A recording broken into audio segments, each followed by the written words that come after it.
Are these broken IMs? Yeah, and they're all empty. You mean these people are dead? Dead? Yeah.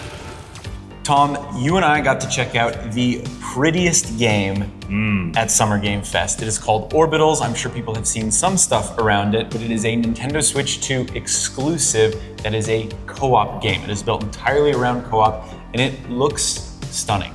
Yeah, it's actually from either one of the developers or some of the developers are actually from Hazelight, who have done It Takes Two and Split Fiction most recently. And it is in that vein, but what excites me most is how they're kind of expanding on that gameplay and the variety of things that you can actually do in the game. Before we get to that though, we have to talk about how this game looks. It is absolutely gorgeous.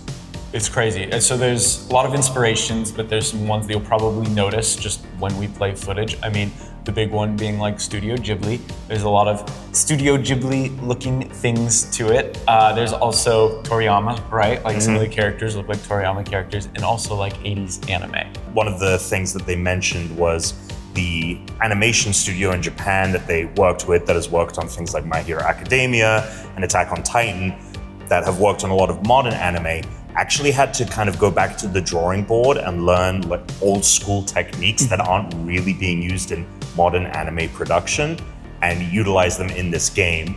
And I actually thought it ended up being a beautiful blend that simultaneously did look like something from that time period, but also had some modern flair and touches as well.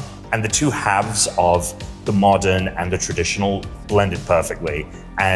And then there were also moments that looked like something Christopher Nolan would have put together as well. Like the inspirations go beyond just that 80s anime aesthetic. And at no point did anything feel like it was clashing. Everything felt harmonious and created honestly something that I've really never seen before in any medium. Yeah, and the way it transitions between cutscenes into gameplay, so it looks a little different. Cutscenes are hand-drawn, but then the gameplay obviously is three-dimensional, but it still runs at that, like, I think you said like 24 frames a second in order to give it that film look. I mean, I think the characters move at 24. I don't think the game itself runs at 24. Yeah, it's running at like, 60, very smooth, but the main characters are running at 24, but all the background characters are running at 12 frames per second. Again, another traditional animation technique that is employed. So yes, the game runs smoothly, but it does look like a handcrafted animated film.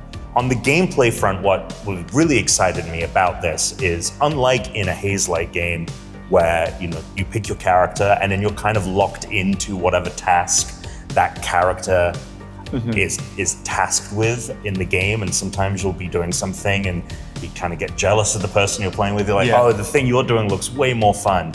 In this game, you actually can pick what each of you is doing. You're not locked into a mechanic or series of mechanics just because you picked character A or character B. It's tied to the tools you pick up. So, for instance, there was one where you had like a laser beam thing that this other node was following. We had to get it to the other side, but I had a grapple thing. So I'd like pull open paths for you to get there.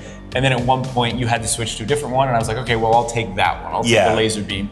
So it feels a little more free form, but also I thought those puzzles were really clever. They were fun. They're nothing like, at least what we played, you're not gonna get stumped on them, but there's a little bit of timing you need to do, and there's a little bit of planning, and we still kind of had that aha moment where it's like, oh, this is what we need to be doing. Okay, I need to flip this, and then you can go, and it plays very well. Yeah, nothing was too simple. It did feel like the right amount of time. Like, for example, there was one puzzle where we each had a different colored button, and the inputs on the screen, it was like, oh, this color, I had to press it.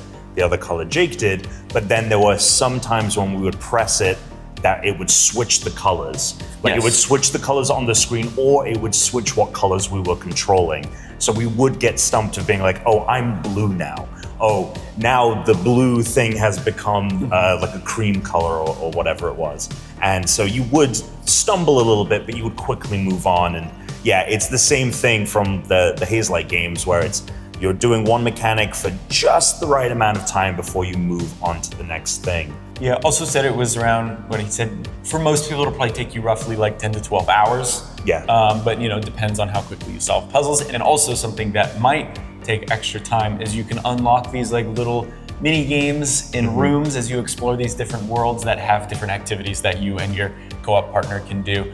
There was like, when we didn't really get to see that, but when we first started the game, there's like the spaceship you start in, and there's things you can interact with that were kind of fun. You know, it adds like a level of play, I guess. Yeah. So it like lowers the stakes. Like there was one where I had to like mash the X button in order to, you know, those like punch machines where you like, they come down, and so I was pretty much doing that. I was really committed to beating your score, and I did worse, and I didn't want to draw attention to Oh, it. I didn't even notice. Oh, I know, I didn't say even anything. notice. I was like, oh shit, I was like 100.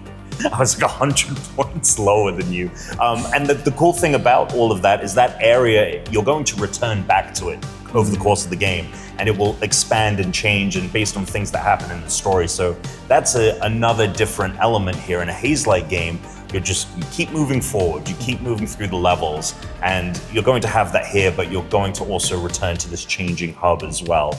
So I just think it's very smartly looking at those kinds of games and saying like, what can we do differently? What can we expand upon?